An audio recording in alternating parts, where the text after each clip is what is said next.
Hi guys, what's up? Welcome back to today's video. This is Sonia and you are watching Sovix Vlog. 14th of March को Australia में पास हुआ है नया immigration bill, new immigration bill.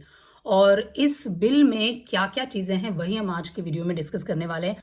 वैसे आप लोगों ने शायद ये न्यूज़ सुन ली होगी कि जो इमिग्रेशन मिनिस्टर हैं उन्हें अभी ये पावर मिल गई है कि वो किसी का भी ट्रेवल जो है वो ऑस्ट्रेलिया में बैन कर सकते हैं, स्पेसिफिकली वो लोग जिनके पास टेम्पररी वीज़ा है ऑस्ट्रेलिया के। सो गाइस, डिटेल में बात करेंगे आज के वीडियो में कि ये जो बिल है न्यू इमिग्रेशन बिल, इसमें क्या क्या अमेंडमेंट्स हुए हैं। सेकेंड, हम लोग डिस्कस करेंगे कि इस बिल से कौन कौन से लोग हैं जो कि अफेक्ट होने वाले हैं, किस किस पर इस बिल का असर पड़ेगा। और तीसरी सबसे इंपॉर्टेंट चीज कि आप लोग क्या कर सकते हैं। सो चलिए स्टार्ट करते हैं वीडियो। सो सबसे पहला पॉइंट कि भाई ये बिल है क्या और क्या चेंजेस हैं जो कि इस बिल में हुए हैं। तो मैं आपको सबसे पहले स्पेसिफिकली बताती हूँ कि भाई क्या है।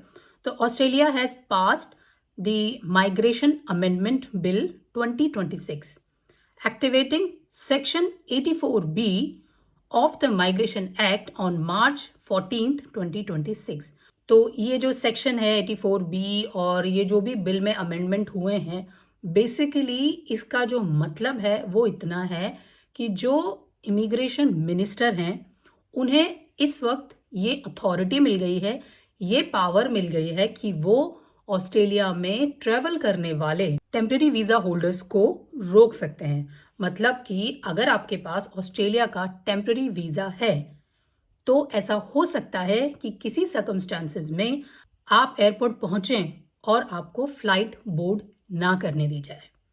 तो ये हो सकता है किन के साथ? सिर्फ टेम्पररी वीजा होल्डर्स के साथ। अगर आप ऑस्ट्रेलिया के परमानेंट रेजिडेंट हैं, अगर आप ऑस्ट्रेलिया के सिटीजन हैं, तो उनके लिए ये बिल जो है, ये जो भी अमेंडमेंट है उन पर लागू नहीं होगा। लेकिन टेम्पररी वीजा होल्डर्स के लिए डेफिनेटली ये लागू होगा। आपके पास वैलिड वीजा होते हुए भी इमिग्रेशन मिनिस्टर को अथॉरिटी है कि वो आपको रोक सकता है। सो गाइज, ये जो स्टेप है कि आपको एयरपोर्ट पे रोका जा सकता है, स्टॉप किया जा सकता है, ये किसी इमरजेंसी सिचुएशन में हो सकता है, किसी कॉन्फ्लिक्ट के केस में हो सकता है। आपको ऐसा नहीं है कि हर किसी टेम्पररी वीजा होल्डर्स को इमिग्रेशन मिनिस्टर अपनी अथॉरिटी से रोक सकता है, नहीं, ऐसा नहीं है। अगर उन्हें किसी भी सिचुएशन में कोई भी अपनी कंट्री के लिए थ्रेट लगता है, या अभी देखिए आप लोगों को पता है ना कि जो वॉर चल रहा है उसके चलते काफ़ी सारे डिसीजंस जो है हर कंट्री अपने लेवल पे ले ही रही है। तो ये जो डिसीजन लिया है ये भी इमरजेंसी सिचुएशन को ध्यान में रखते हुए लिया है। तो आप लोगों को पैनिक होने की ज़रूरत नहीं है कि भाई हमें कोई भी रोक सकता है, हमारे पास तो टेम्पररी वीज़ा है। तो मैंने दोनों चीज़ें क्लियर कर दी, अमेंडमेंट क्या हुआ ये आपको बता दिया, और मैंने ये भी बता दिया कि नॉर्मली आप लोगों को टेंशन लेने की ज़रूरत नहीं है, ये केवल किसी स्पेसिफिक सर्कमस्टांसेस में होगा, किसी इमरजेंसी सिचुएशन में होगा। अच्छा, एक चीज़ इसमें और है कि जो आपको रोका जा सकता है, ठीक है ना, आपका जो ट्रेवल है वो ऑस्ट्रेलिया में आना बैन किया जा सकता है।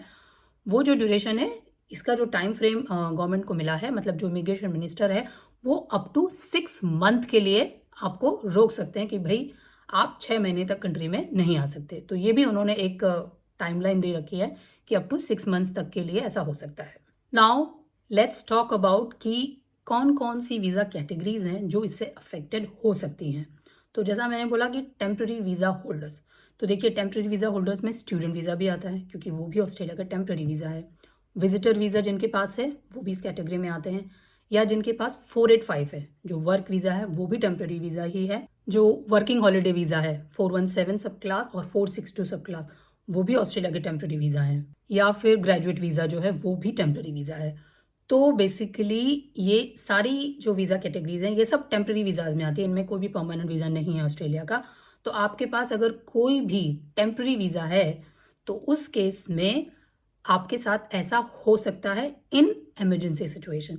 नॉर्मल ट्रेवल में कोई रेस्ट्रिक्शन नहीं है, लेकिन ये जो रेस्ट्रिक्ट है वो आपको किया जा सकता है अगर इमिग्रेशन मिनिस्टर के अकॉर्डिंग कोई भी उन्हें इमरजेंसी सिचुएशन लगती है, कोई भी कॉन्फ्लिक्ट उन्हें लगता है तो गाइज, वीज़ा आपका कैंसिल नहीं हो रहा है, इस चीज़ से कंफ्यूज मत होना। वीज़ा आपका कैंसिल नहीं हो रहा है, बस आपका ट्रैवल रेस्ट्रिक्ट हो रहा है और अप टू 6 मंथ तक के लिए ये रेस्ट्रिक्शन हो सकता है। अब ये कि भाई आप क्या कर सकते हैं इस सिचुएशन में। अगर मान लीजिए आप ऑस्ट्रेलिया के बाहर हैं इस वक्त, ठीक है, आपको वापस ऑस्ट्रेलिया आना है और आप अभी ट्रैवल करना चाहते हैं या आपका प्लान है कि भाई मुझे 2-3 हफ्ते के बाद ट्रैवल करना है, तो उस केस में आप क्या कर सकते हैं। तो देखिए, सबसे पहली चीज़ आप लोगों को क्या करना है, मॉनिटर करना है अनाउंसमेंट्स।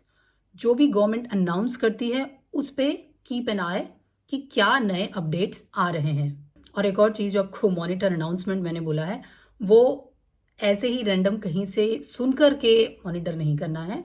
आप specifically department of home affairs की वेबसाइट पे जाइए, वहाँ पर आपको पूरी इन्फॉर्मेशन मिल जाएगी। तो किसी रिलायबल सोर्स की अनाउंसमेंट पर ही आपको बिलीव करना है। आप वहाँ पे जाओ, वेबसाइट पे चेक करो जब भी आपका ट्रैवल प्लान है अकॉर्डिंगली कि भाई आज की डेट में क्या रिस्ट्रिक्शंस हैं। और दूसरी चीज़ ये कि जो भी आपकी कॉन्टैक्ट डिटेल्स हैं, ठीक है, वो अपडेट रखना। अगर कॉन्टैक्ट डिटेल में कुछ भी चेंज हो रहा है मान लीजिए, तो अपडेट रखना ताकि आप डिपार्टमेंट को या डिपार्टमेंट आपको इन्फॉर्म कर सके। और दूसरी चीज़ ये कि अपना जो ट्रैवल आप लोग प्लान कर रहे हो तो थोड़ा केयरफुली प्लान करना। केयरफुली से मतलब वही है कि भाई देखते रहो, स्टे इन्फॉर्म्ड क्या हो रहा है। अगर आपको लगता है कि अभी आप ट्रैवल कर सकते हो तो ठीक है, अभी आप ट्रैवल कर लो, बिकॉज पता नहीं आगे और क्या रेस्ट्रिक्शंस जो है गवर्नमेंट इम्प्लीमेंट कर दे। तो अपना जो ट्रैवल है वो केयरफुली प्लान कर लो। और सबसे इम्पॉर्टेंट चीज़, अगर आप यहाँ हैं ऑस्ट्रेलिया में और अगर आपकी कंट्री जाना या कहीं ऑस्ट्रेलिया से बाहर जाना अर्जेंट नहीं है तो प्लीज़ मत जाइए। बेस्ट यही है। देखिए, अगर आप अपनी कंट्री से ऑस्ट्रेलिया आ रहे हैं तो सिंपल सी बात है, आपको इन्फॉर्म रहना है, देखते रहना है क्या गवर्नमेंट नए अपडेट ला रही है, और जितनी जल्दी हो सके आप आ जाइए, बिकॉज नेक्स्ट क्या अपडेट होगा यू नेवर नो। और अगर आप ऑस्ट्रेलिया में हैं तो इट्स बेटर कि अगर आप अपना ट्रैवल जो है, आपको अगर कहीं जाना है, उसे आप अभी टेम्पररी पॉज कर सकते हैं या डिले कर सकते हैं, तो उसे डिले कर लीजिए। इमरजेंसी सिचुएशन है तो डेफिनेटली आपको जाना ही पड़ेगा, लेकिन अगर आप जस्ट कैजुअल विजिट के लिए कहीं जाना चाहते हैं तो वो जो ट्रैवल है वो अभी कुछ टाइम के लिए आप होल्ड कर दें तो बेटर रहेगा। So guys, that's all for today's video. ये एक क्विक अपडेट था जो कि बहुत इंपॉर्टेंट अपडेट था। तो देखिए, मैंने आपको बताया कि चेंज क्या हुआ है। चेंज सिर्फ इतना हुआ है कि गवर्नमेंट आपका जो ट्रैवल है वो रिस्ट्रिक्ट कर सकती है अगर आप टेम्पररी वीज़ा होल्डर हैं, और जो रिस्ट्रिक्शन है वो अप टू 6 मंथ तक के लिए हो सकता है। अगेन, वीज़ा कैंसिल नहीं होगा, केवल ट्रैवल रिस्ट्रिक्ट होगा।